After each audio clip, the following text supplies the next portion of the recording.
Humans have had a close relationship with animals for thousands of years. Scientists agree the domestic dog has been a trusted pet for around 15,000 years.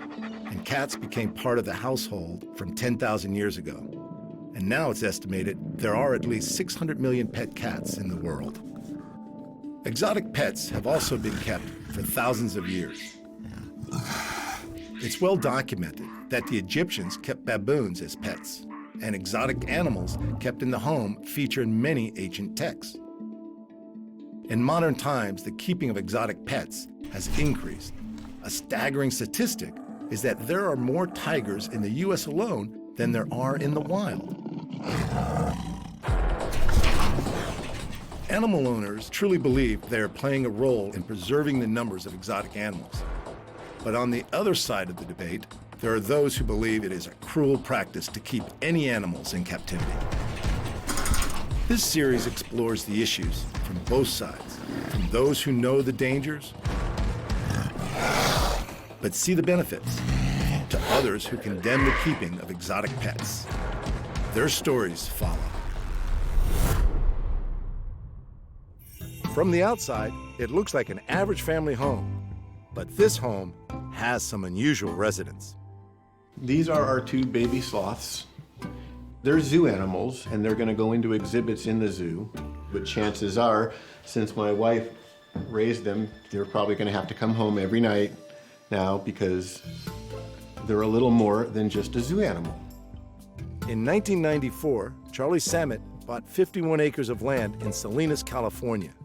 It started as a small exotic animal rental business, supplying animals for film and television, with part of the property dedicated to an elephant sanctuary. It grew into Monterey Zoo, which is now home to more than 100 exotic zoo animals. Or maybe Charlie and his wife, Lisa, just have a lot of peculiar pets. We treat them, I guess, by definition, like pets. It's tough to say, I don't think people should have them as pets, because we spend 24 hours a day with them. Because we're a zoo, we're able to do that. If we had to go to work every day and spend what little time we had left with them, I don't know that they could get the care they need to stay healthy. And they're so fragile. They can't walk on the ground. They have to hold you. They've got a cute little seal-like face, and you put all that together and people just adore them. They're needy. But although they're a little more aggressive than some might think. While the sloths are young, Charlie's schedule revolves completely around their care. So, what's funny is, your life revolves around them. If we're out somewhere, we have to get home because Bugsy and Bell have to get their exercise. So Lisa lets them runs around the house at night. And then we have to make their food, and it has to be cut a certain way. Oh, baby. I know. Now, how do you do this and convince somebody that it doesn't make a good pet? I get it. But I mean, yeah, look at that face.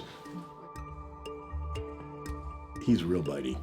Sometimes he just gets in these moods, and Lisa will take him into the dining room. They like, the bottom of our dining room chairs is their jungle gym. They chase each other all over. And we'll go walking by, and they'll just come crawling across the floor, lunging at us.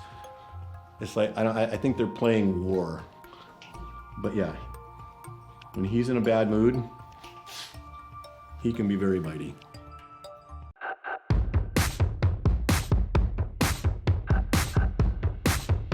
Watch on mobile devices or the big screen, all for free. No subscription required. Download Veely now. Monterey Zoo is not an accredited zoo, and that's what allows them to treat their animals more like pets than zoo exhibits. We've chosen not to be accredited by the larger institutions, the larger clubs, if you will, because some of the rules they have prohibit us from giving the elephants the quality of life they need. I think we treat them like pets, but I think we treat the elephants like pets too, and I can't bring them home. Now, my home is on the zoo property. Is that what makes the difference? I don't know. Some of my staff don't have homes on the zoo property, and I let them take some things home. Are they pets? How do you define it? They come right back to the zoo and they have a purpose at the zoo, but we try to treat them all like pets. And the sloths aren't Charlie's most unusual zoo exhibit pets. Wife Lisa has forged a bond with a badger. It was raised here in the house with us. Had its personality and its temperament afforded it to do so, it would still be in the house with us. We love it to death. Unfortunately, it started plucking the tiles off the kitchen floor, so it was time to go to the zoo. But that was a decision it made. It just ended up that way. But we still go down there and put a leash on him and take him for his walk every day, like you would a pet. Given that Charlie's career working with animals started with his pet lion, Joseph, it's not surprising that Charlie blurs the line between zoo animals and pets. I had an African lion that was just beyond the scope of reason. He was so safe, so patient, so unusual. My children could ride on his back. He did things I wouldn't think of doing today. I can't imagine what I was thinking back then. But he could come home with me and sleep on the dining room floor. I mean, he was very, very special. A one in a million. It was only because of Joseph's extraordinary nature and willingness to perform that Charlie entered the entertainment industry and later started a zoo. He started this with me. So, I mean, was he a pet? It was much more of a relationship than some lion in a zoo with a keeper. I mean, we went to Africa together, we went to Germany together, we went to Mexico together, we've been in every state in the United States. But technically, we were a business. We were in the animal training and animal rental business for entertainment. Now, again, because I was in that business, I was with him the entire time, and so it created that kind of animal. So I will argue that if you're keeping them as a pet, but your business, your industry isn't something that affords you the time to spend with them, there is no way to keep it safe. You have to stay with them, you have to be with them, you have to have a team of people that are helping you do it. It has to be a professional situation. But that's not to say there's not pet owners that don't work somewhere else. They don't work commercially, but they're with their animals 24/7, that's what they do. They have the ability to do so, and therefore end up with good animals. Most of the professionals in this business will tell you that some of the best animals they've ever gotten were pets that were confiscated from people because they got so much time and so much interaction that they were just wonderful animals. We have our regular pets, if you will, okay? Because I do tell people it's nice to come home and sit down on the couch with something that you know probably won't eat you. I know. This chicken was brought into a Los Angeles veterinarian to be euthanized because when it was born, its beak was like this. And the veterinary facility, the owner of the facility is a very good friend of mine, and she pointed out that day when I was visiting that if this chicken were a lion or a tiger, we wouldn't think twice about doing surgeries and fixing it. But because it was a chicken, it's here to be euthanized. So long story short is she told me that she would fix the beak if I would adopt it for the zoo afterwards. And so 3 surgeries later with pins and bone marrow transplants, and we fixed the chicken. And that's about as good as we got it, but it can eat now. Before it had to have a stomach tube, and it can drink. So this is, again, you know, we try to tell people there are unique pets that aren't necessarily lions and tigers. This happens to be a chicken. The chicken had the Monterey Zoo board divided. It came with controversy. You know, there's a lot of people on our board that said people don't come to zoos and pay to see chickens. And our argument was, that's not what it's about. Are we doing what we do because of what people want, or are we doing what we do because of what animals need? Never met who have Charlie pet continues to outline. blur the line Their between pet relationship and zoo animal. Even the apex predators get treated like part of the family. You guys okay? Yeah. Put the line up and lock us up. Okay.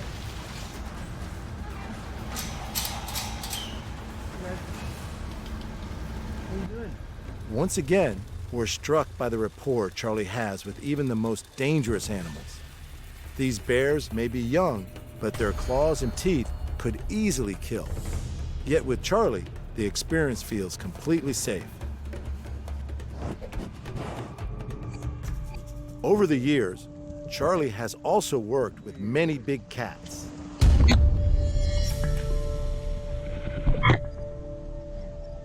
And they all require a different approach. He credits leopards as being among the most dangerous. Problem with leopards is that you walk in with them and you're in trouble and you didn't know it. A lion or a tiger, they'll be on top of whatever they're possessive of, so you know it. It's a very explosive brain. It's a very different brain. Lions then have your social structure to deal with, so they've learned to fight each other. Many companies won't touch lions. You can have the best lion cub in the world and he turns 5, 6 years old and he challenges you for that position in the pride, and it's all gone. I'd say tigers are about the easiest, believe it or not. Unfortunately, their teeth are the longest, so the bites are bad. But the way their brains work, their social structures, they're solitary. That's why in circuses you see more tigers in the ring than anything. Although the entertainment business enabled Charlie to be closer to wild animals than most people will ever get the chance to be, there are some things he doesn't miss about working with animal entertainers, like wrestling lions. That I'll never do again with a lion. Because that goes from play to sport one day. And when it goes to sport, okay, you have an animal you've never met before on top of you.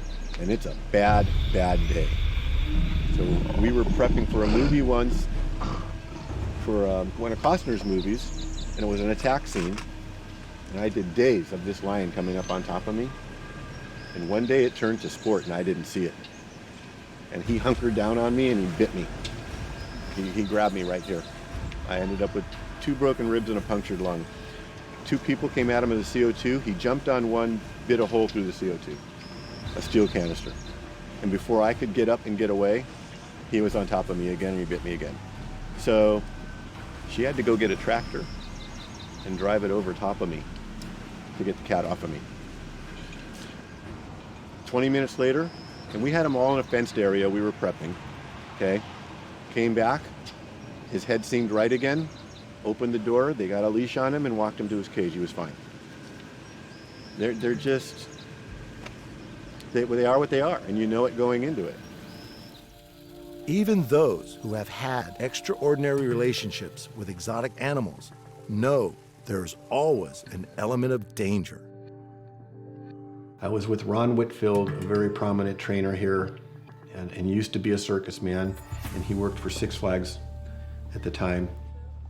No, I was doing the TV series Born Free, and I needed 2 lions to simulate a lion fight in the movie. So of course what we look for is 2 male lions that were raised together that play. And we'll dub in the noises later and make it sound like it's a fight. Well, I went to see his 2 lions in his ring act, and he brought them into the ring together and they were bouncing around playing with each other. But the play turned to sport and they got in a fight. And when the time it was done and it was over and he separated them, I think quite frankly, he's the bravest man I'd ever seen in my life stay in that ring. I'd never seen anything like it. He did not leave that ring, and the noise, the cement was shaking. Oh, and I was standing outside the ring. You know, Ron, do you need any help? Nope, got it covered. Good. It was terrifying. But despite the danger, Charlie is still inclined to treat even the zoo's most predatory animals as pets. When I got him, when we started raising him, we did like everything else. Hey, stop it. We did like everything else, and we tried to raise him as a pet. You know, we wanted him to have as much relationship as he possibly could. And it just didn't work out. Hey, what are you doing? Well, it's a difficult species, and his hair grows backwards. You don't know if they're a male or a female unless you truly blood test them. Nothing makes sense. They run as fast backwards as they do forwards. Their legs are longer in the front than they are in the back. They're born with teeth. They're born with their eyes open. Nothing is right by animal standards. To keep one friendly is a challenge, but it doesn't mean we didn't give it a chance. What's wrong? Why are you so angry today? Why are you so angry? In the hyena's case, even Charlie admits that this is one predator that doesn't make a good pet. If you ask me how I feel if one of my neighbors were to come home one day and announce that they got a hyena as a pet, probably wouldn't be real fond of the idea. No two ways about it. I wouldn't want that next door. Charlie even has animals a lot of us have never heard of. This is a binturong, a bear cat. His name is Doc. Doc kind of has his own fan club. People who come get to play with him on one of our tours. They start Facebooking him. It's gotten ridiculous. He's just one of the coolest animals.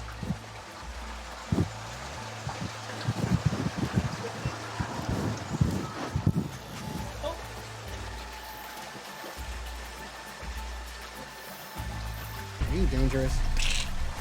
Are you dangerous? I know. You're so grumpy. You're so grumpy. Yeah. For some reason, Doc has been really nice. Gets to visit with guests, he gets to play with them. Again, raised in the kitchen, you know, in a home, whether it was my home or sometimes he stayed in other people's homes, and they created this. So if you go to any zoo and you ask for the animal that smells like buttered popcorn, they're going to take you to a bear cat. And kisses. What? At Charlie's Zoo, even mountain lions, the largest cats in North America, become little more than house cats. She started off in our kitchen before the chicken. With the big cats, as soon as they're able to jump up on the counters, they become part on the house. When it comes to keeping exotic animals as pets, Charlie repeatedly recommends spending large amounts of time with the animals and the need to be a very dedicated pet owner. Training needs to start when the animals are young. Problems with your lions and tigers are you kind of got to be here when they're babies, and you got to stick with them when they're babies. You got to pour a lot into them then if you're going to have any kind of relationship when they're adults. So there is no safe way to introduce an adult lion or a tiger to someone new without risking that challenge and a train crash as a result of it. So it's far more ideal to have them there when they're babies. Can it work out? Sure. Is it supposed to? Probably not, because there's really no reason why that tiger shouldn't challenge you for that position. You know, anytime you work with a wild or an exotic animal, you're asking it to surrender instinct. The question is, how much instinct is it fair to ask an animal to surrender? That's the question. So even when we were working with circuses, we would suggest to them that it's the relationship between the tiger and the trainer that people are most fascinated with. Is jumping through the fiery hoop really necessary anymore? Because if you're up in the crowd and you listen to the crowd, okay, it's when the trainer walks up and hugs that lion and disappears in his mane, you hear all the oohs and the ahs. Entertaining moviegoers or zoo visitors, Charlie has no problem asking his animals to contribute to the running of the household. I don't feel bad for anything I ask my animals to do because I'm really not asking them to do anything I'm not doing also. You know, if they have to stand there and take a picture with somebody to help us make ends meet, so do I. And it pays for our home and our food, and that's how the whole thing works, and we all participate, animals included. And I realize there are activists who would argue otherwise. The animals don't have a choice. And I would argue, not sure I do. And you do, you have to sleep at night. So how much instinct is it fair to ask them to surrender? Maybe as I get older, I'm surrendering more and more, you know? But when you have human kids, you find yourself doing that too. Once the zoo is closed for the day and all the visitors have gone, the staff begin the nighttime routine. For Charlie, that means quality time with the exhibits. Right now, everything goes to bed, and I usually interrupt it along the way and play with it, and the staff hates it because half of them want to go home, but it's too bad. And once you've raised chickens, sloths, and badgers in your kitchen and realized your dream of opening a zoo, forming close bonds with all sorts of weird and wild animals, what do you do next? It's kind of a retirement for me. It's open the gate in the morning, close the gate at night, and know that the animals got what I promised. You know, this was all about a promise to Joseph. Unfortunately, he didn't live long enough to see it, but we did promise him that day that we would finish it. That's all this is one big promise. And I actually now feel like it's gonna happen.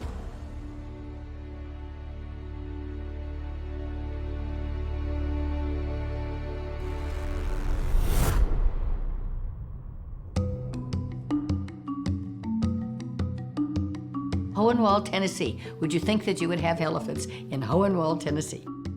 But you do. In her role as Mary Ann on Gilligan's Island, Dawn Wells was America's sweetheart. Today, with dozens of film, television, and theater credits, she now also devotes herself to more philanthropic pursuits. A strong animal advocate, Dawn is an ambassador for the Elephant Sanctuary in Hohenwald, Tennessee. My friend Lois Knight is one of the people on the board and started it, and she came to me and said, this is what we're doing. I'm curious and I love animals, so if there's an adventure that I haven't done, I'm trying. I mean, that's a pretty big adventure to try to find a place in Tennessee to put in elephants. But my friend in Nashville said, we're going to find a place where elephants can roam, that it isn't a zoo. You can't go and stand at the fence and give them peanuts. They're free, and you can observe them, but it isn't a zoo. It's a place for them to roam.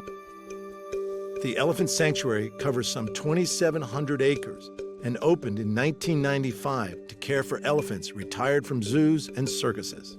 The sanctuary's EliCam allows viewers to watch the elephants via live stream without intruding into their habitat. It'd be like you're peeking and seeing what's going on in a forest. It's beautiful green grass and beautiful trees, but you don't see them all together. They don't line up. You don't stand there and feed them peanuts. You're viewing their privacy, I think. And when I was in Africa, I found it very interesting. They say elephants remember everything. And we were riding some and going through, and there'd be a pile of bones. And the elephants would stop and touch every bone. They're relatives, I guess. They have that memory we don't quite understand. And they're so huge. And a gentle giant, I guess is what you would say. Dawn may see these majestic beasts as gentle giants.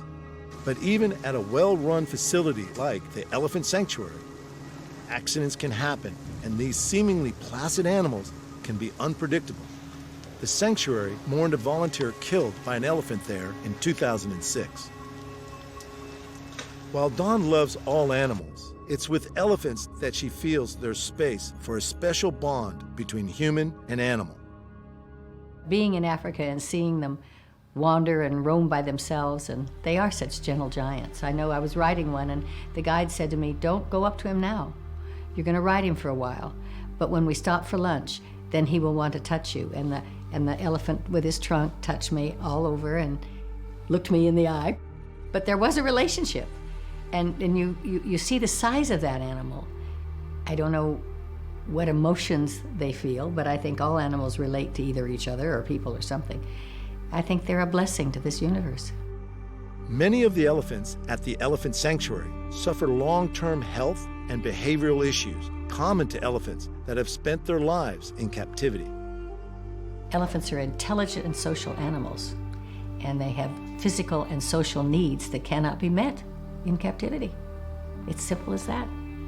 How far do you go and say, okay, let's buy a zebra? No, let's buy an elephant. Let's buy a cocker spaniel. What is the need from humanity to have that? I love to communicate with animals. I do. But respect me, I can live in my house. Respect you, you can live in your jungle. While Don's feelings on keeping elephants as pets are very clear-cut, the issue of whether or not wild animals should be kept in zoos for education purposes has her torn. I don't think they should be pets. I think they should be left where they are, where they belong, with each other, roam free. I mean, I've climbed the mountains in Rwanda. I've been as close as I am to you with the gorillas. I've watched the mountain gorillas bounce their babies on their knees and rock the babies and burp the babies just like we do. And no fear, because there weren't hunters, and you're visiting their sanctuary in the middle of the mountains and don't want to disturb them. It's respect. I think it's respect for any wildlife. You can study it and you can read it, but to have that connection personally, that's rare. So do we put them in a zoo so we can say, I'm experiencing it? No. You're experiencing a little bit of it. You see them, taking the bugs out of the baby's hair and rocking them and all that, but they're still in a cage. It's a conundrum, it really is, because how else would we know?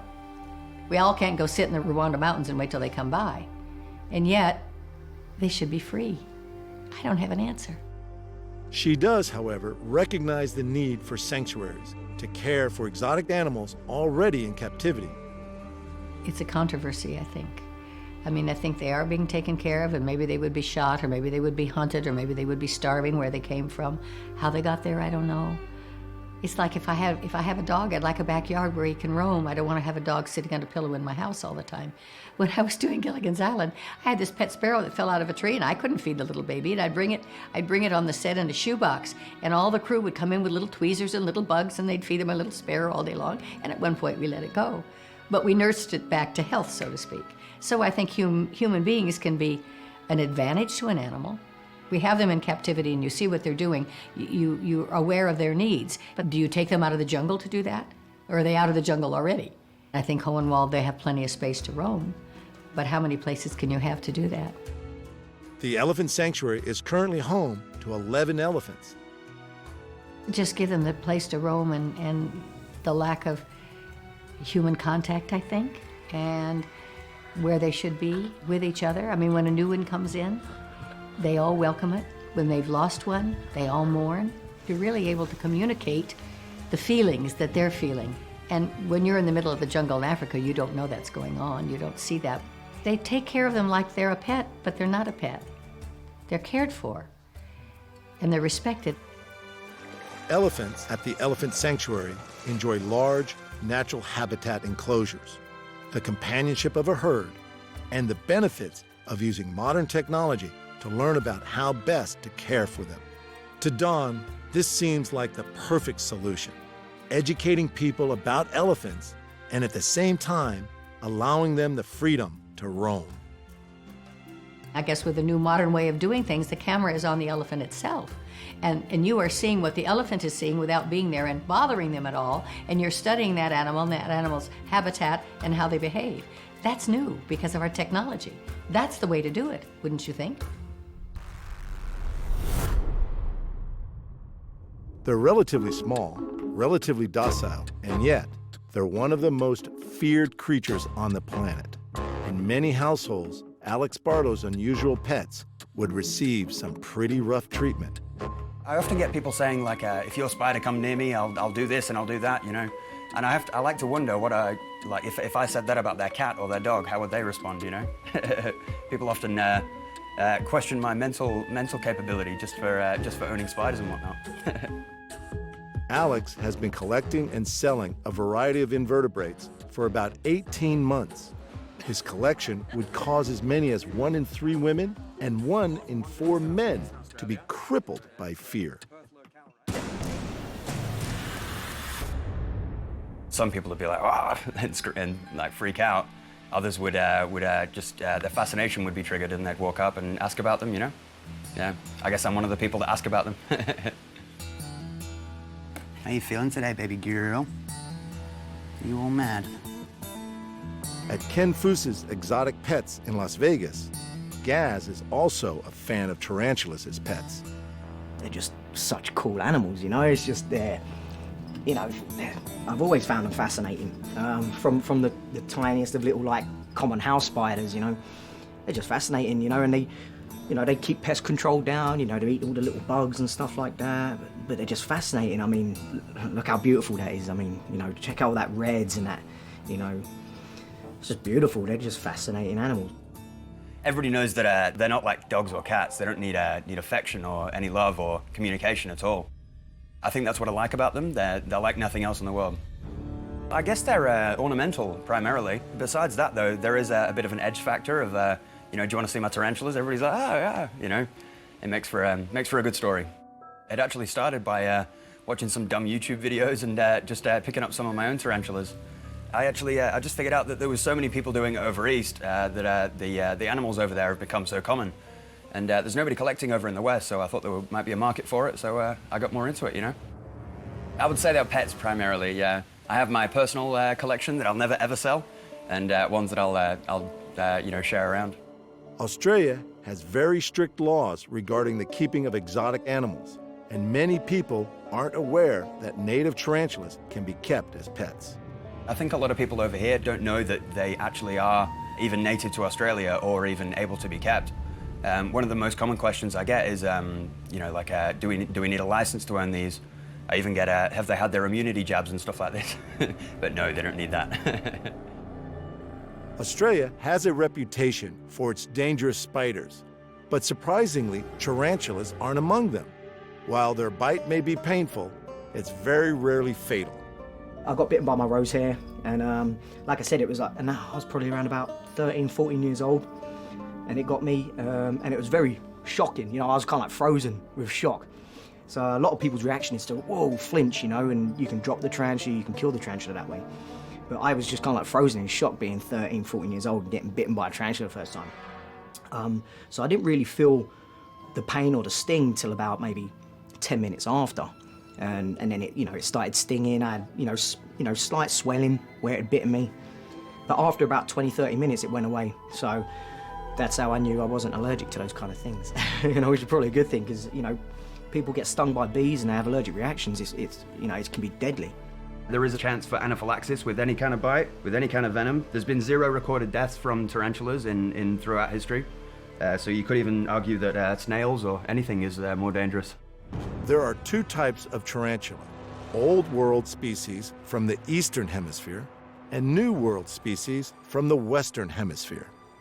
In Australia, all we get is Old World species, and they're 160 million years old predators. They operate completely off instinct, and they haven't been watered down through breeding to be, you know, prettier or slower, less venomous and stuff like that. But the New Worlds, they've been, the color's been brought out in them, and the placid behavior and whatnot. The New Worlds are much more prone to being handled. In fact, most tarantulas will tell you not to handle an Old World at all. Yeah, they're very quick, very fast, unpredictable. Yeah.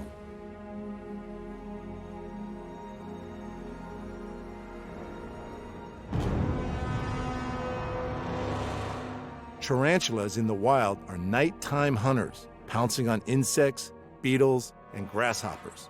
The Goliath bird-eating tarantula species of South America will eat larger prey, such as lizards, snakes, small birds, and mice. For a mouse, like, you know, its venom's powerful. But like I said, for someone like us, like a healthy adult, you know, that's not allergic to those kind of things, it's, like I said, it's just like a bee sting. But for something that small, it's quite powerful. And plus, their fangs are pretty big, you know, so that, you know, it can cause mechanical damage as well, you know. If it gets a certain animal in the right place, you know, it's going into its heart, it's going into its lungs, it's going to kill it a lot quicker, you know. So I think most of the time, you know, the damage is caused by the, you know, the size of the fangs. You know, they bite into a mouse with those size of the fangs, and, you know, it's like getting stabbed in the heart or something like that, you know. It's going to cause that mechanical damage. So the venom's not really going to kill it, but the mechanical damage is going to kill it. All the hairs that cover their body, They can feel like the slightest vibrations of like prey. You know, they can tell exactly what kind of prey it is as well by the way it moves on the ground, and you know, they feel the different vibrations through sensitive hairs on their legs. Very strong, very powerful. And as like I said, the first time I got bit by a tarantula, I couldn't believe how strong it was. You know, the way they can grip you with their legs and pull you in. I was just like, wow. You know, and that was just a rose hair. You know, a rose hair is a pretty small tarantula compared to these, so these guys are really powerful. Alex's pet powerhouses are fed on cockroaches and mealworms that he breeds himself. For spiderlings, I feed every 3 days, and for adults, I feed once a week or so. But adults can go 18 months without eating, so you can go away on holiday and still come back and be fine, you know? Yeah, mostly they look after themselves and thrive on darkness and loneliness. Although adept hunters in the wild, Alex says that tarantulas are not aggressive creatures. Aggressive is actually the wrong word for it. Defensive would be the word for it. But this one right here, that's a Selenotypus wallace. She's a more calm one, but the Selenophilus cotsman, which I've got in the garage there, that's arguably the most defensive tarantula in the world, actually. Along with his tarantulas, Alex keeps other arachnids known for their fierce and painful defense. It depends on the species, I would say. I've got the Urodacus elongatus over here, and that is, I'd say, one of the most calm species in the world, actually. But something like the Urodacus yashunkai, I wouldn't even go near. She did give me a clip yesterday, see that? That's a threat pose. She's getting a bit stressed, I'm gonna put her away. So she gets too stressed while rabbit. Well, when she puts the babies out, she'll eat them.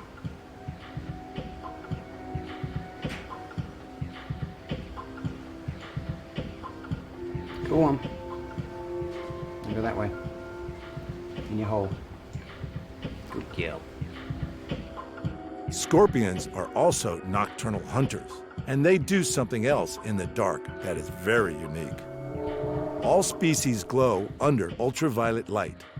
It might seem difficult to know which end of the scorpion to avoid. Pincers that are used to crush their prey, or the sting in the tail that delivers toxic venom. Well, some of them can be quite bad. Most of the ones that I own, the Urodacus scorpions, they're not too bad, but they're only about as dangerous as a bee, just like a tarantula. But I know of one called the Lychas buchari, which is native to all of Australia. That will give me a fair bit of pain, put me in hospital for a few days. Small pincers means a strong venom, and strong pincers means a weak venom. Like the tarantulas, these arachnids don't return affection the way the more traditional pets do. But Alex has seen that they are not unintelligent critters. I think all animals, no matter how small the brain and instinctual they are, they can get used to certain behaviors. Like if I feed one scorpion only mealworms and then I go to a cockroach, then they'll recognize that it's a different food. And oh, we got Maggie here as well. That's my other animal. I'm pretty sure she's got a family somewhere nearby. She comes and gets some worms for herself, goes and gives them to the babies, and then comes back for her own meal, you know? She usually comes back twice. Good girl. I do that whistle every time so she gets to know part of my voice, you know? She eats too many of these. I end up having to buy more, you know? All right, go on, get out. I need to learn how to hunt again. The Australian magpie is known for its intelligence and for its habit of fiercely defending its nest by swooping at unsuspecting passers-by. No, she's never swooped me. I don't think I've seen her in mating season, though. I'm not sure. I could be wrong. I do worry about this guy on my shoulder with her around there. The guy on Alex's shoulder isn't a predator, but it's definitely an unorthodox creature to keep for companionship. Its extraordinary body is designed to look like the leaves it feeds on. If threatened, it will arch its tail above its body towards the intruder, much like the scorpion. This is a spiny leaf insect. It's one of the stick insect family. And these guys are native to, I think this one's from northern Queensland, but they might be all over Australia. They're not my expertise, these guys. But what's interesting about them is this is a female right now. You can see that by the smaller wings. Males have bigger wings. And basically, the female will always give birth throughout her life, but she'll only give birth to females if she doesn't mate with a male. And if she mates with a male, then it'll be 50% female, 50% male. Interesting, huh? The spiny leaf insect is obviously not Alex's most dangerous predator, but neither is Maggie, the tarantulas, or the scorpions. The giant centipede is found across Australia, and its venom is toxic to both insects and mammals. These multi-legged creepers can reach up to 16 centimeters long and have even been known to feed on small snakes. I've been bitten by a centipede, but not by an adult. It was only a peedling, and it couldn't get through the skin. It was that small. I was trying to dig around for it under the soil, so it was a bit irresponsible of me. He must have just felt something and then just had a bit of a tag. It was like a pinch. Alex got away lightly. The bite from the giant centipede causes severe pain that can last several days. I would say that aggressive is again the wrong word for it. Defensive is the proper word, but if I was going to use it for anything, it would be centipedes. Centipedes, if they bite you, they'll hurt for a much longer time than a tarantula or a scorpion. I've kept tarantulas and scorpions for 18 months, but centipedes I don't think I'll ever get used to. They're just so unpredictable and they can use those pincers on their back and grab my finger and then try and walk back up themselves and onto my finger. This is what I mean by unpredictable, and just they freak me out a little bit. Despite its name, the giant centipede has only 21 or 23 pairs of legs. The first pair of legs behind its head are modified claws which curve around the head and can deliver venom into its prey. Go on, have a munch. Good lad.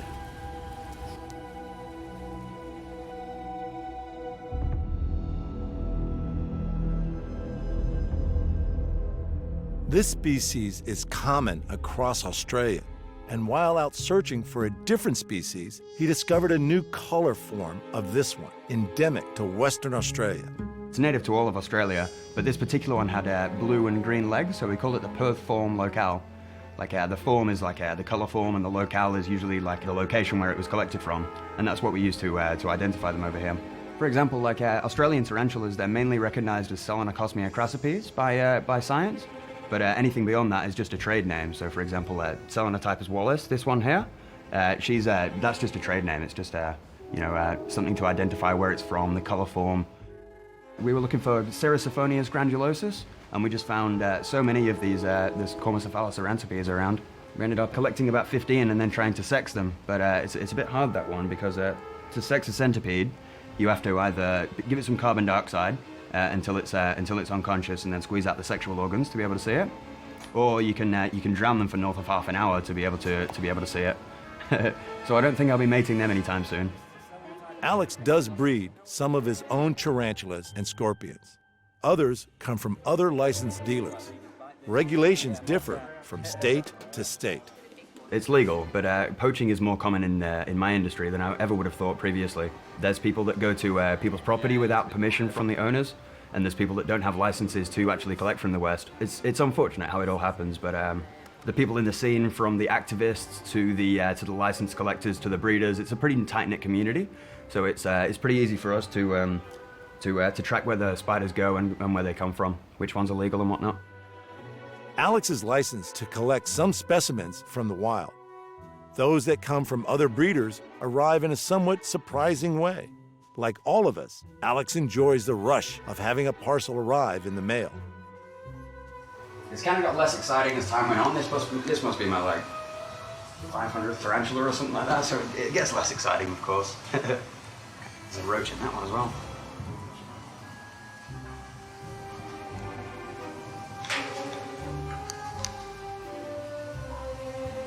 There she goes. However, the local mailman is not nearly as fond of Alex's deliveries.